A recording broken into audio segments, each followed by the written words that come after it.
Hello everyone, welcome to YouTube channel Happy Home Assam. ইতিমধ্যে আপোনালোকে জানে যে আদৰ্শ বিদ্যালয় সংগঠনৰ আণ্ডাৰত যিবিলাক আদৰ্শ বিদ্যালয়ত টিচাৰৰ ভ্যাকেন্সি কাৰণে 242 টিচাৰৰ ভ্যাকেন্সি কাৰণে ইন্টাৰভিউ বা সিলেকশন প্ৰসেছটো হৈ আছিল আৰু এই সিলেকশন প্ৰসেছখিনি কমপ্লিট হোৱাৰ পিছত আদৰ্শ বিদ্যালয় সংগঠনৰ তৰফৰ পৰা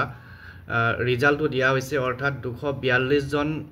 242 সিলেক্টেড ক্যান্ডিডেটৰ লিষ্টখন পাবলিশ কৰা হৈছে আৰু এই সিলেকশন প্ৰসেছত কি হিচাপত কৰা হল গোটেইখিনি কথা ডিসকাস কৰিম আশা কৰিছো ভিডিঅ শেষলৈকে চাব যে হলে চেনেলটো নতুনকৈ আছে সাবস্ক্ৰাইব কৰি ল'ব তো ইয়াত দেখিছে এই ভ্যাকেন্সি এডভাৰটাইজমেন্ট হৈছিল জানুৱাৰী মাহৰ 4 তাৰিখে আৰু হেইমতে জুলাই মাহত যেটো ইন্টাৰভিউ প্ৰসেছ বা বাকি যেখিনি ডকুমেন্ট ভেৰিফিকেশন এবিলাক হৈছিল আৰু ইয়াত কোৱা হৈছে যে selection war done by observing following criteria selection কি হিসাব কৰা হৈছিল কমিউনিকেশন স্কিল আৰু টিচিং মেথডোলজি এই দুটা বস্তুৰ ওপৰত সিলেকশন কৰা হৈছিল তাৰ উপৰিও besides this above two criterion few more skills and observations were also made আৰু কি কৰা হৈছিল in depth of subject knowledge or depth বা টিচিং স্কিল তাৰ পিছত aptitude class demonstration তাৰ পিছত participatory way of teaching যেটো student involvement বুলি আমি কওঁ তাৰ পিছত general knowledge and current affairs overall performance and presentation experience and expertise in co-curricular activities এইকেইটা পইণ্টৰ ওপৰত বেছ কৰি তাৰ লগতে কমিউনিকেশন স্কিল আৰু টিচিং মেথড ইয়াৰ এই গোটেইকেইটা পইণ্টৰ ওপৰত বেছ কৰি পেলাই ক্যান্ডিডেটখিনি সিলেকশন কৰা হৈছে এতিয়া যিসকলে সিলেকশন পাইছে তেওঁলোকলৈ ফাৰ্ষ্ট কংগ্ৰেচুলেশ্যন জনাইছো আৰু কোনে কোনে সিলেকশন পাইছে যদি মোৰ এই চেনেলত আছে কমেন্ট কৰি জনাব আৰু কি পোষ্টত পাইছে হেতু কমেন্ট কৰিব আৰু যিসকলে সিলেকশন পাইছে তেওঁলোকে এতিয়া এখন ৰিটেন কনসেন্ট আন্ডাৰটেকিং এখন দিব লাগিব regarding joining in আদৰ্শ বিদ্যালয় Assam as per format within 2 days from the date of issue of this notice through mail to recruitment@avsassam@gmail.com undertaking copy annexure b এটা ফৰমেট দিয়া আছে এই ফৰমেটটোত ফিল আপ কৰি পেলাই যিসকলে জয়েন কৰিব তেওঁলোকে মেইল কৰিব লাগিব এই যেটো ইমেইল আইডি দিয়া আছে ইমেইল আইডিটো লৈ আৰু দুদিনৰ ভিতৰত এই নোটিছখন পাবলিশ হৈছিল যোৱাকালি 11 তাৰিখে তো আজিৰ ভিতৰত তেওঁলোকে এই কনসেন্টখন দিব লাগিব আৰু বহুতে আছে ৰিজাল্টৰ কথাটো গম পোৱা নাই যিসকলে গম পোৱা নাই তেওঁলোকলৈ ভিডিঅটো শেয়াৰ কৰি দিব আৰু ইয়াতে কিমান ক্যান্ডিডেট আমি সিলেকশন কৰিলে আমি হেখিনি চাও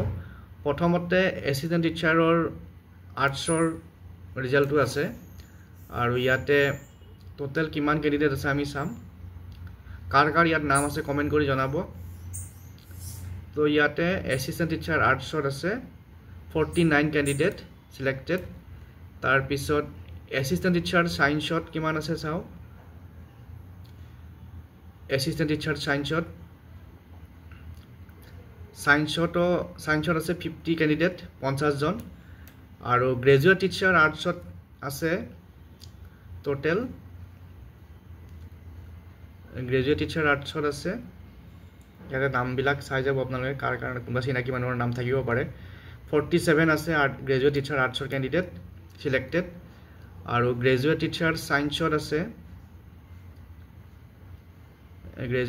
সায়েন্সত আছে আপোনাৰ 53 ক্যান্ডিডেট তাৰ পিছত গ্ৰেজুৱেট টিচাৰ হিন্দীত আছে 11 জন 11 আৰু post graduate teacher arts and science total কিমান আছে চাও আমি ইয়াতে পোষ্ট গ্ৰেজুৱেট টিচাৰ আৰ্টছ আৰু সায়েন্সৰ আছে 10 জন ক্যান্ডিডেট 10 ক্যান্ডিডেট এৰা সাবজেক্ট বিলাকো দেখা দিয়া আছে কাৰ কি subject English history mathematics political science sociology এইটা সাবজেক্টত পাইছে কম্পিউটাৰ ইনষ্ট্ৰাক্টৰৰ ৰিজাল্ট দিয়া হৈছে কম্পিউটাৰ ইনষ্ট্ৰাক্টৰৰ আছে ক্যান্ডিডেট 16 জন তাৰ পিছত ল্যাবৰেটৰী এসিস্ট্যান্টৰ আছে 6 জন ক্যান্ডিডেট তাৰ পিছত ইয়াতে আন্ডাৰটেকিংৰ ফৰমেটটো দিয়া আছে কি লিখা আছে ইয়াত আই শ্ৰীমতী son daughter of Shrimati candidate for the post of postgraduate teacher art science graduate teacher art science Hindi assistant teacher art science computer instructor laboratory assistant of আদৰ্শ বিদ্যালয় Assam ভাই এডভাৰটাইজমেন্ট নম্বৰটো দিয়া আছে ৰেফাৰেন্স নোটিছ নম্বৰ দিয়া আছে is hereby submit my written consent that I am mentally and physically ready to join in any আদৰ্শ বিদ্যালয় located in state of Assam অৰ্থাৎ পষ্টিংটো মানে যিকোনো আদৰ্শ বিদ্যালয়ত হ'ব পাৰে গতিকে এইটো এটা খুব ভাল খবৰ যিসকলে আদৰ্শ বিদ্যালয়ৰ ইণ্টাৰভিউ দিছিল তেওঁলোকৰ কাৰণে গতিকে আজিৰ এই ভিডিঅ'টিত এইটো শ্বেয়াৰ কৰিলোঁ পুনৰ এতিয়া গোটেইবিলাক কেণ্ডিডেট হয়তো জইন নকৰিব আৰু জইন নকৰিলে কিছুমান ভেকেঞ্চি পুনৰ সৃষ্টি হোৱাৰ সম্ভাৱনা আছে পুনৰ লগ পাম নেক্সট ভিডিঅ'ত আৰু এইবিলাকৰ দৰমহা কিমান হ'ব গোটেইবিলাক ডিছকাছ কৰি পিছত এটা ভিডিঅ' লৈ আহিম আজিলৈ এৰিছোঁ থেংক ইউ